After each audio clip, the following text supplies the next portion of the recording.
At Sierra, discover top workout gear at incredible prices, which might lead to another discovery. Your headphones haven't been connected this whole time. Awkward.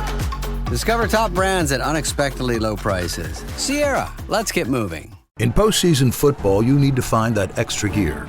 On FanDuel, it's called Playoff Mode. Big boosts, more rewards, and a whole new way to live parlay with Drive SGP. Turn on Playoff Mode, only on FanDuel. New customers bet $5 and get $300 in bonus bets if you win. 21 plus and present in select states. First online real money wager only. $5 deposit required. Bonus issued as non-withdrawable bonus bets which expire 7 days after receipt. Restrictions apply. See full terms at FanDuel.com/sportsbook. Gambling problem? Call 1-800-GAMBLER or visit rg-help.com. Time for science with the Science Appliance. Dr. Dan Riskin on The Last Show with David Cooper. That's kind of a trip in person, experiencing that with you. You gonna get rid of your gum? I'm gonna get rid of my gum. Real professional here. Oh, we're doing it well. You know, I've often wondered, do we step on each other when we're talking because it's over Zoom? Yes, I think we do. Or would that happen? This is our first know. time ever taping in person. Yeah. I'm gonna touch your leg in a friendly way. That's great. We're on the sofa. And this is your first time using the sofa for your show. Yes, it is. Wow. It's not my first time using this sofa, if you know what I mean. That's what good. I mean is I've taped other things on it. Oh, okay. You just got back from the island nation of Australia. Yeah, a couple islands. Turns out they've got more than one island because part of my time was spent in Tasmania, which is an island. What is the right level of eye contact to make with you during an interview? Oh, yeah. No, it's weird. I'm used to doing it in person. You're supposed to look at the person, but sometimes when you get freaked out yourself and you think you're thinking too much, try to like look at their whole face at the same time. So you kind of like look in their I'm gonna area. look through you. Yeah. Not like past me, but like at my area. You're back from Australia. I'm back from Australia. And listen, I had a great time. You asked me if I saw any spiders because you have a fear of spiders. I got to tell you this funny thing. So our family went. There are 5 of us in the family. I've got 3 kids. I have a wife, and there's 5 of us. We get it. You have a wife. Show off. Are you just so worried about the spider that you can't hear anything else right now? I have an ex-wife. I don't mean to brag. Okay. Well, good for you. Okay. So anyway, we went to the Brisbane area and we saw a bunch of stuff. And then we went up to Cairns, which I was excited about because there's rainforest and there's the Great Barrier Reef. I had a really good time there.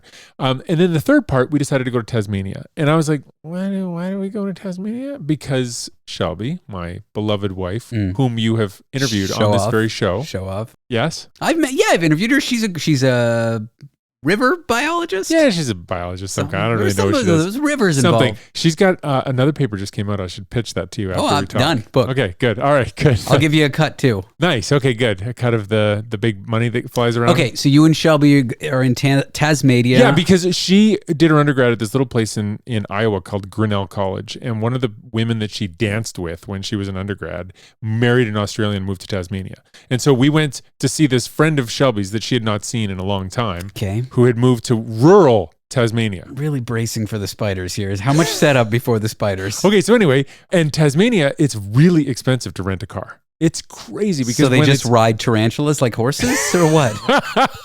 I wish that were my story. No, but we wanted to rent a car for 10 days. It was going to be $3,000. It was so expensive. But this friend of Shelby says, you can use one of our cars. Oh, a multi-car friend. Yeah.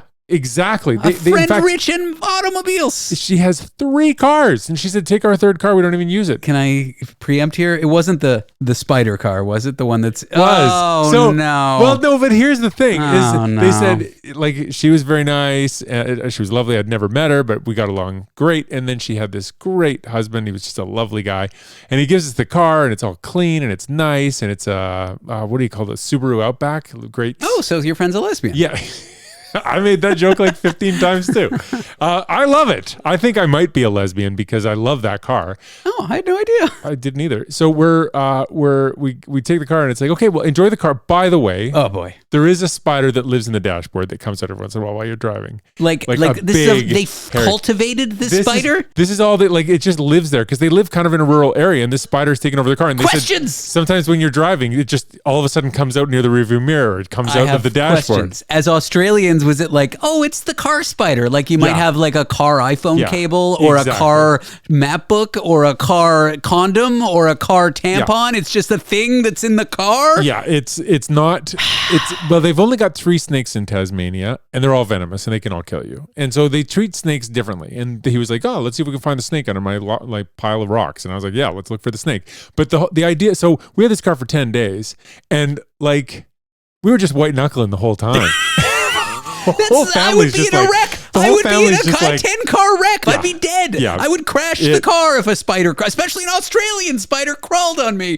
I'm holding the mic away from my face because I know I'm yelling. Yeah, I know, but I can still hear you because I'm on the same couch as Yes. you. But I will say, like, the thing that makes Jaws such a good movie is they don't show the shark for the first half. And I'll tell you, the same principle holds for spiders and Did you cars. end up seeing it? Never. Oh. Never saw it, but like just lived in fear the entire time. I would have said, thank you. I'll go to the rental place. And if it's gone up from 3,000 to 30,000, I would still pay that. Yeah. I would pay 300. Yeah. I would pay 10 million. So that was the closest we got to. Like, I saw one pretty big spider near Brisbane. I got a picture of it. It was eating a cicada. That was pretty cool. What's a cicada's a big old bug? Yeah, it's a big old, and it's a true bug, so you can call it a bug. Yeah. And those are the ones that like come out every Make Christmas the or whatever. noise. They're really loud. Aren't they on like some weird ass? Yeah, some of them, but those Yeah. are the periodic cicadas, and this is just a different cicada. Right. It's called an emerald bug, I think. Anyway, I've got notes about emerald bug cicadas. No. It says, ask Dan about Australia and Great Barrier Reef. Oh yeah, and we saw the Great Barrier Reef. Now, the Great Barrier Reef, you have to wear like a whole suit because there are these stinging jellyfish there that if you touch them, you'll die. Oh, Like if you touch them, you will die. And just so touch, like touch. just. Touch. They're box jellyfish. They're these tiny invisible things in the water with big long tentacles, and if you touch one, you die. So they're like, put on this nice pair of pajamas and swim. See, I don't really believe in God, but I think Australia is evidence that there is a God and he hates us because why would he put all these creatures there? I hear you. But anyway, we had a great time swimming there with our pajamas on, with their special pajamas. They're like, it protects you from the sun too.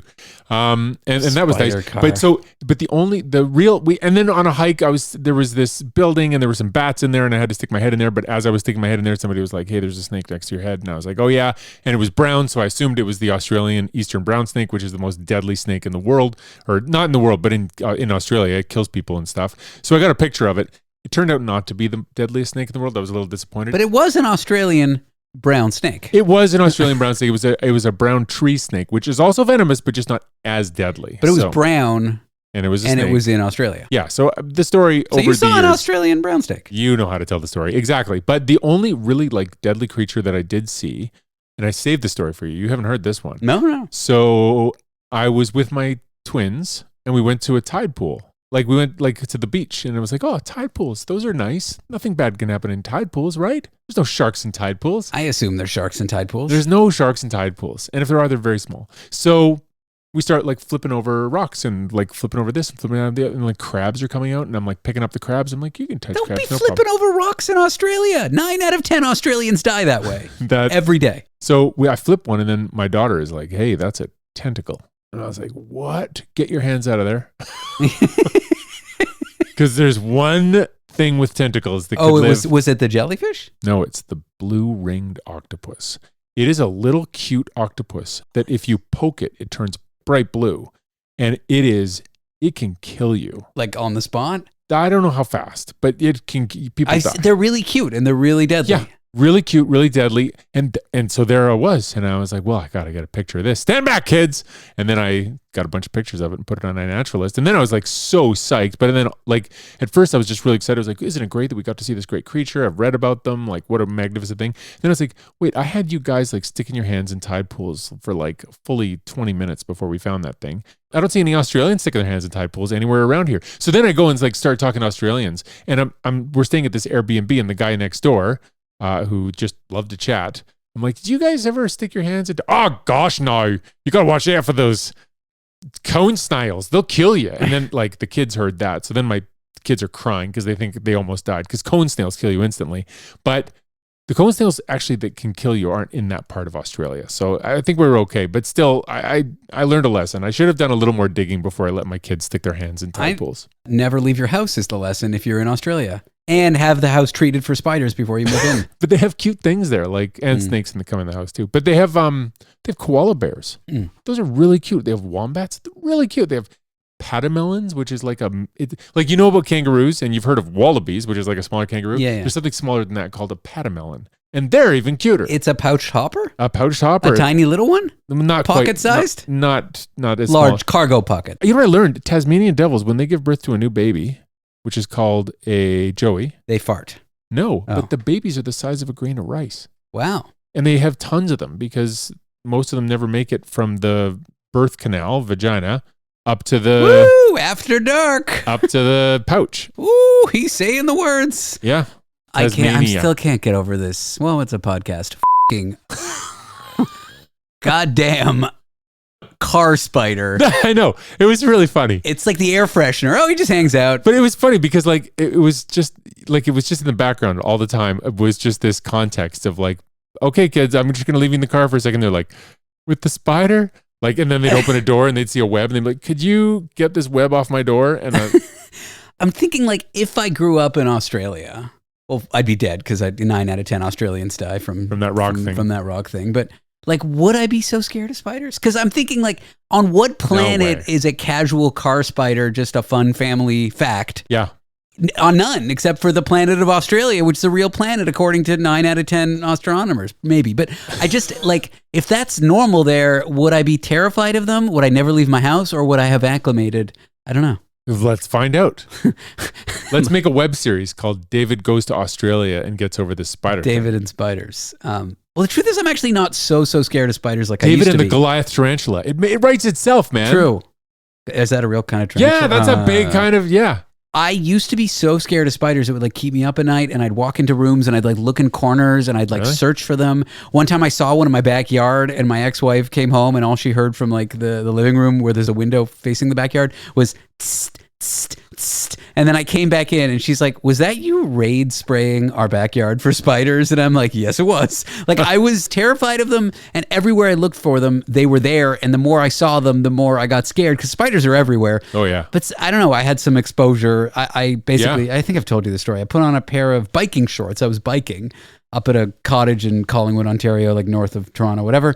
And I put on this pair of biking shorts and a wolf spider was on me, like a huge one. Yep. And I lost my mind and I swatted it with my hand and I heard a crunch and it died and nothing else happened. And that was actually the best thing that ever happened for me. Right. From that day forward, I was way less scared of them. They still give me the willies, but they don't keep you up at night. I used to have nightmares about them up until about 2022 when that happened. Wow. That happened in 2022. No, I was.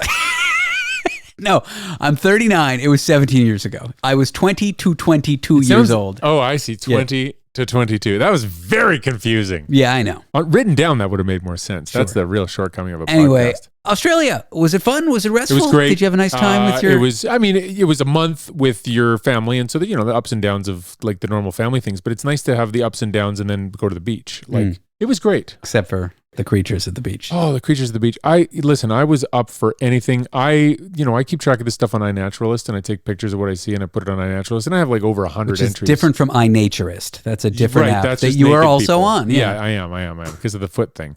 You're talking about WikiFeet? Yeah, I just wanted to bring up that I am rated on WikiFeet. This is a website for Long-time celebrity listeners feet. will know. Yeah. Dan is on a foot pervert website.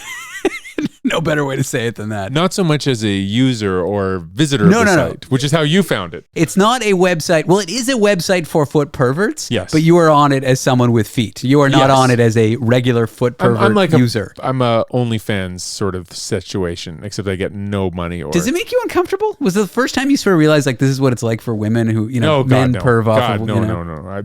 It was not uncomfortable. Because men like creep on women celebrities and being stuff. creeped on by men who like my feet, no problem. Oh. That does not. So you support them in their journey. I support them like the arches of my feet support me as I walk. We already talked about the reef, sort of, until... Yeah, the reef is good. It was lovely. I recommend swimming on the Great Barrier Reef. When we come back... Oh, okay. After the break, here with Dan Riskin, Science Appliance, this is English, a language that I am not using properly. I think you're using it quite well, Yoda. We will talk about how I can't read my handwriting, a new academic study done by me right now with a sample set of one. No, the science behind movie sequels. You know a thing or two about that. Let's talk about that. I don't have my notes on a screen. You don't have your notes on a screen. See what I know. See what happens here with Dan Riskin. We'll be back.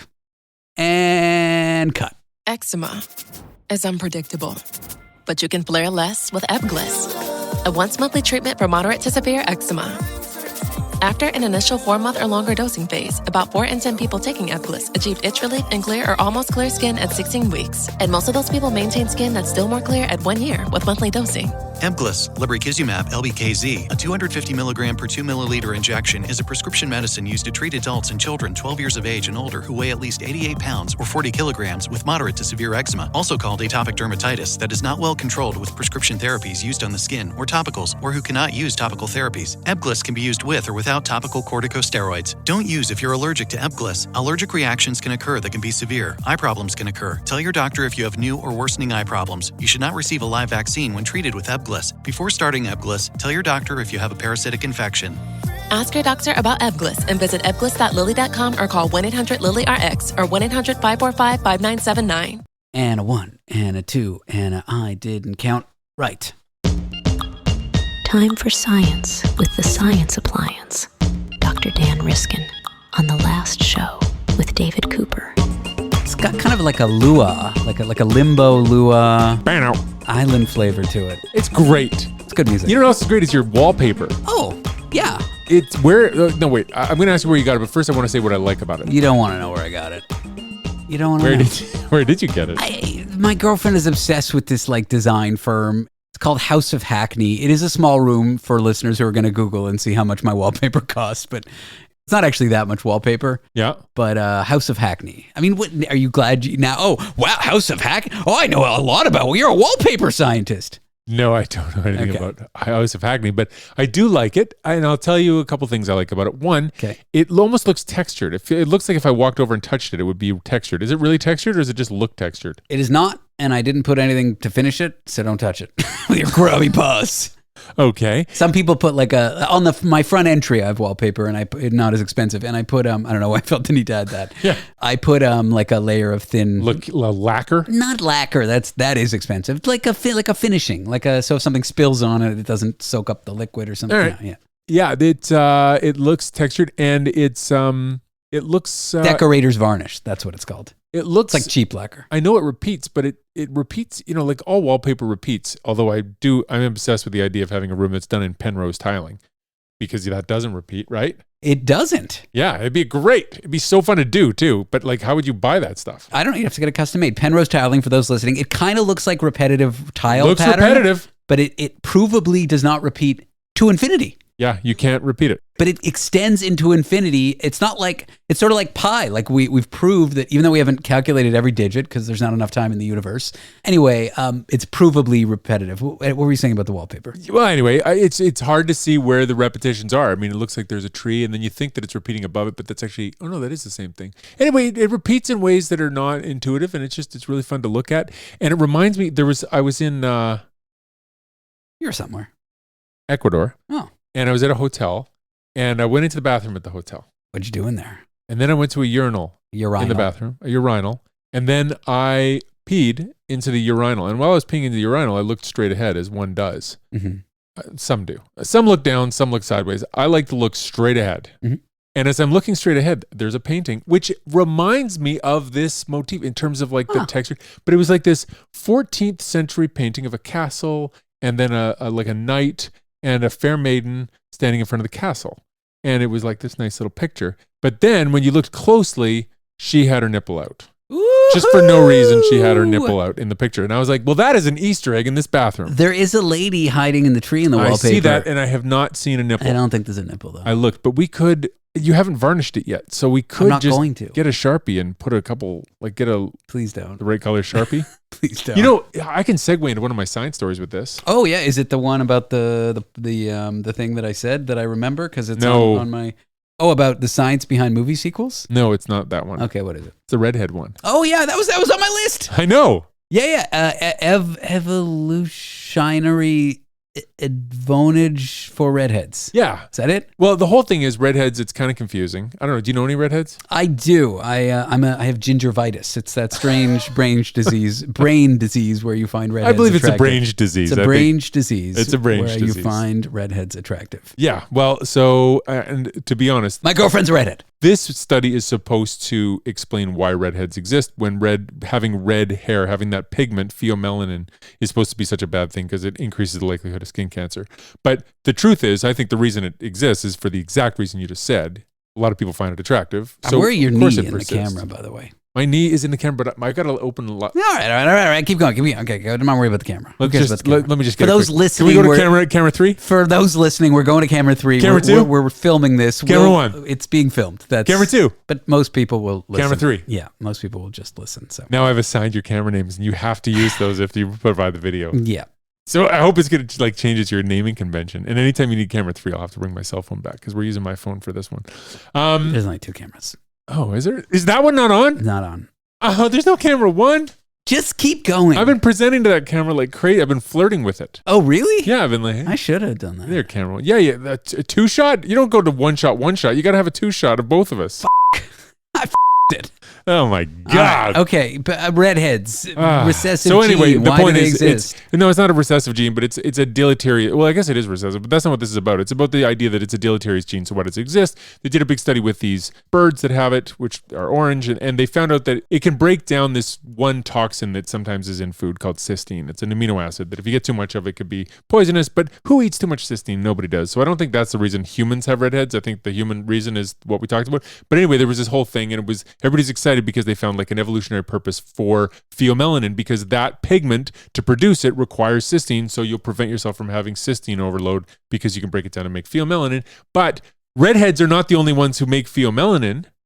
It's one of the pigments that makes your nipples a different color. Oh, I've often thought about why are my nipples taupe, but Miranda, well, I would never talk about her naked body on the show. Sure. Someone who isn't Miranda, why are hers like a pinkish color? Oh. You know, I prefer the pinkish color. Taupe, Sure. nope. Pink, good. But what color are your nipples? I think they're like a mauve. A mauve? Okay. Sort of a burnt Taupe, mauve. burgundy, a dark sort of... Taupe, mauve, and pink. And we won't involve your lovely No. biologist I've never- wife in I've this never seen her conversation. nipples, so that's... You're waiting for a divorce. You're a traditional guy. Saving yourself. But anyway, I just thought that was interesting. That Yeah. the thing that makes redheads red, one of the pigments that makes their hair red, pheomelanin. Cysteine. No, pheomelanin, PHEO. But what you said, Cysteine is the amino acid that it amino breaks acid. down. I can't say Cysteine chapel, Cysteine. Yes, Sisyphusian chapel. And the other word I can't say is peculiar. Oh, yeah, you can't say it. How do you say that one? Peculiar. Peculiar. Yeah. One more you said time. it. Peculiar. Peculiar. Peculiar. Peculiar. Peculiar. Peculiar. Peculiar? Yeah, that's it. That sounds so strange. It does it's now. peculiar. No, peculiar. no, that's not it. What do you Peculiar. say? Nuclear too? No, nuclear. Yeah, okay. The peculiar nuclear Oh, missile God. Yeah. exploded. Why is there science behind movie sequels? If I had more room on my page, I would have written more notes about this. It's a big meta-analysis that looks at how different movies are from Side the note. original. Okay, derail. When I have academics on to talk about their work, and then I'm like, so you study this? And they're like, well, it was a meta-analysis. What the does that mean? What does that mean? It means you just went on Instagram and tried to look stuff up. Ha ha ha, that's a meta joke. That just means they wrote a paper about reading other people's papers? Yeah. Is that it? Well, but you can do it. You do it methodically. Okay. So you have to show, for a good meta-analysis, you have to show that you didn't just cherry pick the papers that say one thing, that you had a search for papers that would have found any result that was true, and that you evaluated the different papers that came out. So if there is a paper that goes against the thing that you're saying in your paper, your analysis would have found that paper and you considered that paper. You know what I mean? Yeah. Okay, so anyway, they did this big, it was, I gotta think, was it, maybe I used the word meta-analysis wrong. It was an analysis. It wasn't a meta-analysis. It was an analysis of how much money box office returns different sequels made, but then also how different they are from the original. Like Terminator 2's the classic sequel was better than the original. Yeah, but it was also very similar. Like they didn't go too far afield, right? It's the same time travel idea. It was an outlier. Most sequels don't do as well as that. Right. No, Yeah. Did it make more money? I think so. But Terminator was like early in his career. Like he made his name with Terminator, right? Yeah, like yeah. people were waiting for Terminator 2. I'm still waiting for Terminator 8 where he comes back as Bach, the This is just classical musician. I'll be Bach. Oh. Yeah. Huh? Yeah, I like I like the premise. Huh?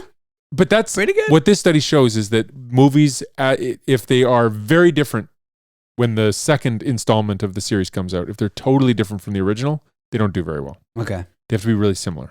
But when you get to like the 8th movie, I'll Be Bach, they have to be very different to do well. If they're too similar, people are bored of it. And So there's like a similarity curve where it goes up and then down.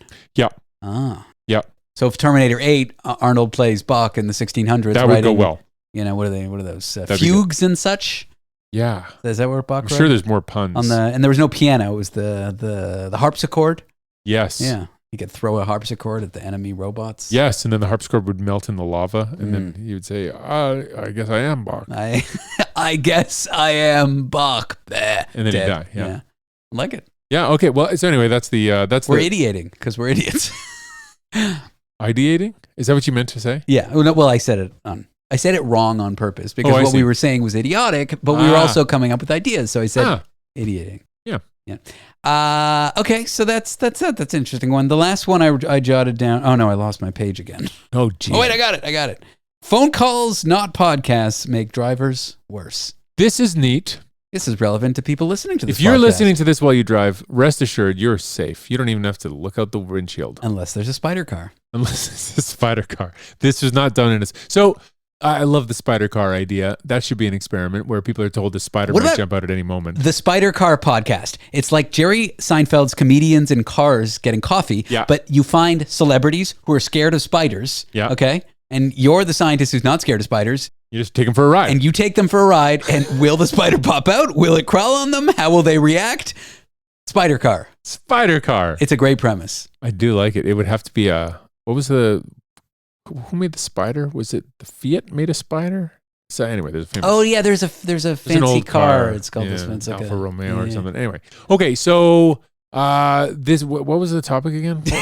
Podcast. Oh yeah. So the question is, since podcasts are engaging and you feel like you're part of the conversation, and you, driver of this car, are definitely part of this conversation. You listener.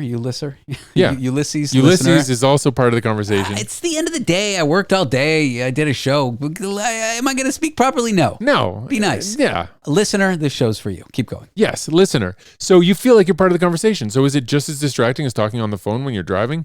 This study shows that is not the case. And the way they did this study is it was in Japan. So you got to imagine people sitting at a computer in Japan. I don't know why that matters. And they're sitting at the computer screen, and there's a dot on the screen. And then after a few seconds, the dot moves, and they just have to follow it with their eyeballs.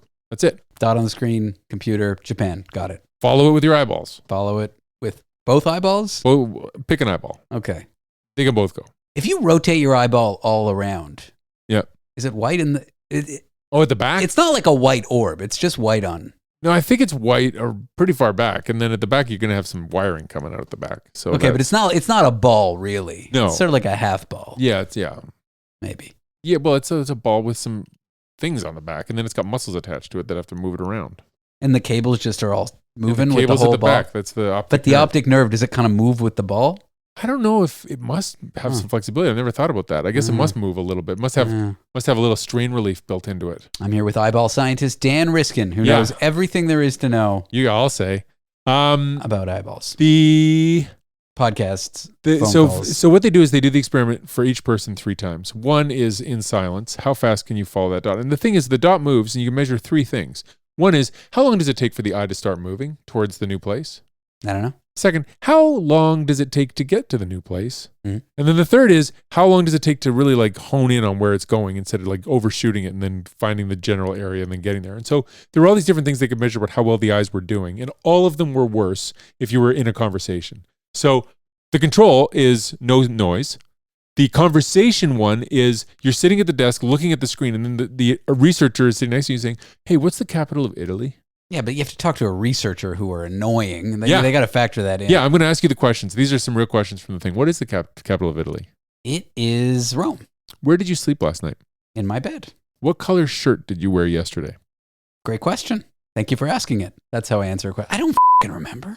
You don't think about it. See if you can figure it out. I wore a white... And right now you can't see the dot as fast. See how you're distracted? Yes, I wore a white sweatshirt that says IBS on it instead of IBM, but it's the IBM logo. Oh, funny. Which is, it's a fun sweater. That's great. Yeah. It kills in the Bay Area where people are all nerds and no IBM. Yeah, and have probably digestive issues like everyone does in all places. Okay, so first one, follow the dot in silence. Second one, follow the dot while having a conversation. And you do terribly. And then the third one is listen to somebody reading a story while you follow the dot, and that has no influence. Huh. No problem. So people can focus with podcasts and audiobook That's the idea. and radio. And radio. But the biggest one is radio and this podcast, because this episode comes out only in the podcast version. It is. This, you've been away for a month, and on my radio show, when I direct people to the podcast that they're listening right now, I say some great reasons to listen. You can listen to interviews you loved. I say if you got in a fight with your mother-in-law about a fact you heard on the show, send it to her. Yes. I say you can listen to entire nights of the radio program that you missed. Yes. And then the last thing I always say is, if I have time,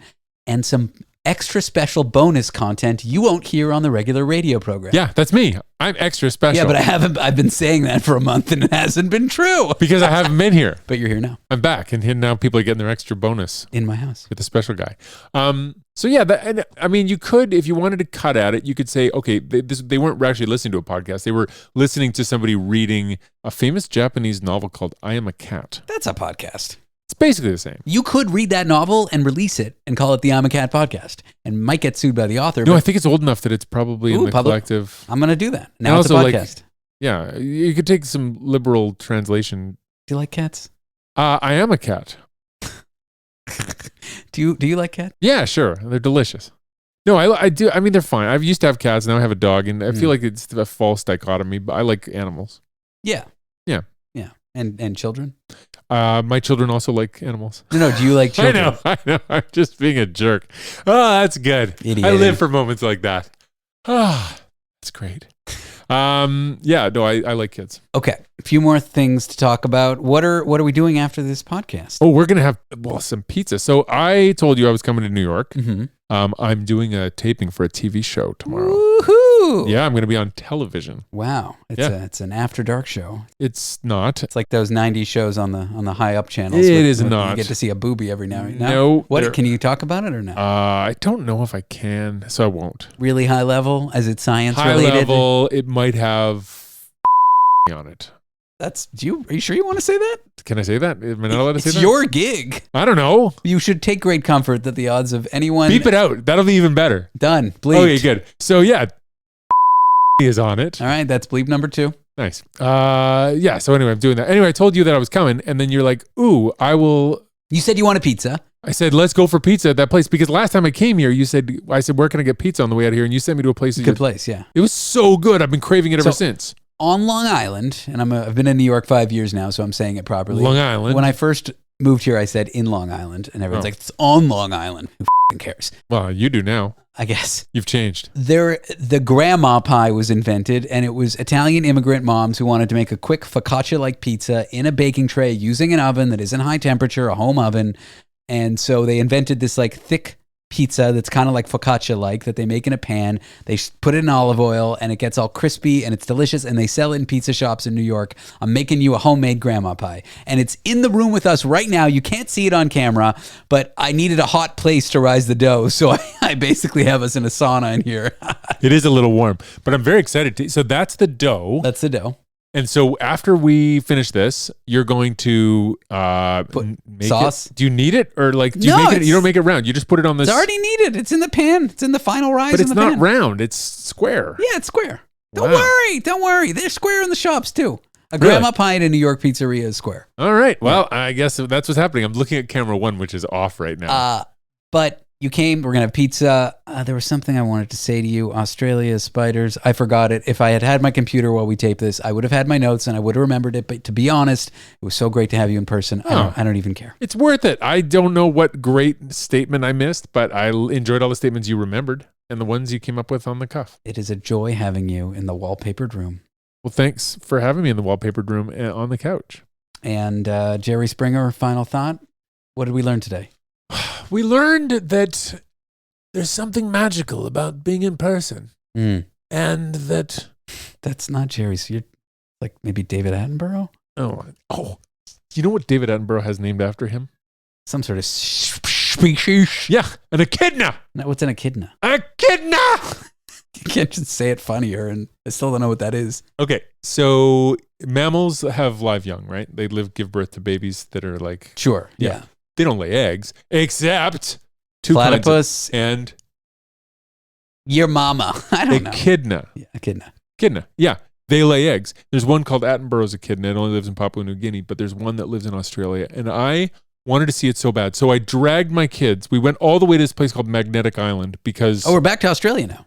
Well, I want back to tell to you, Australia. We're back to Australia. This Back place, to Australia. Magnetic Island, my friend had gone there and she said, if you go to this one place, you'll see echidnas. So I was like, we went all the way to the island. Kids, we took the we're ferry. seeing echidnas. And then they come out at dusk and it's like a half-hour drive from where we're staying. So like kids get in the car, we're driving, we'd go all the way there. It starts raining, it's windy, it's brutal. They're starting to get grumpy. And I'm like, we're looking for echidnas. Everybody go look. There's biting insects. Like there's no spiders that I could see.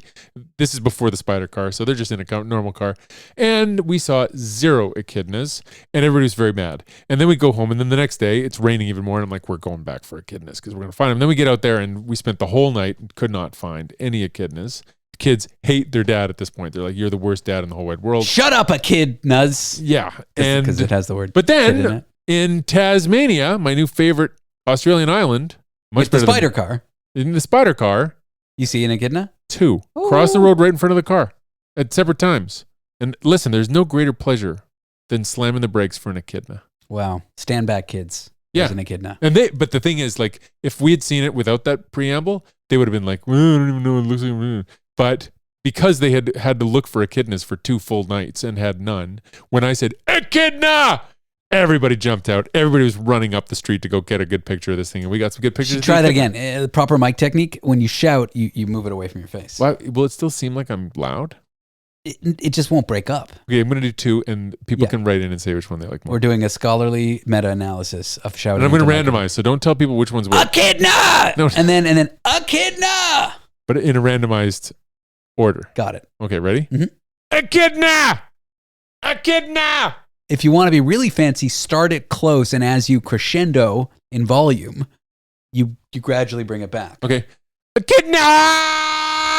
No. You seem to peak around after the kid. You peak, so I would go echidna. Echidna! No, when you hit the end, it should already be halfway back. Echidna! No, too much. Only about 3 inches. Echidna! Echidna. Echidna! Okay, this is getting The stupid. worst show anybody's ever listened to. Stand back, kids. We got echidnas. People are Dan, going to crash their cars on purpose when they hear this podcast because it's so frustrating to listen to. They'll just be like, I just want to end this. And they'll just drive off the road. Let me tell people about your goddamn newsletter. Oh, yeah, it's so good. Newsletter. See Yeah. what I did there? I pulled the mic away.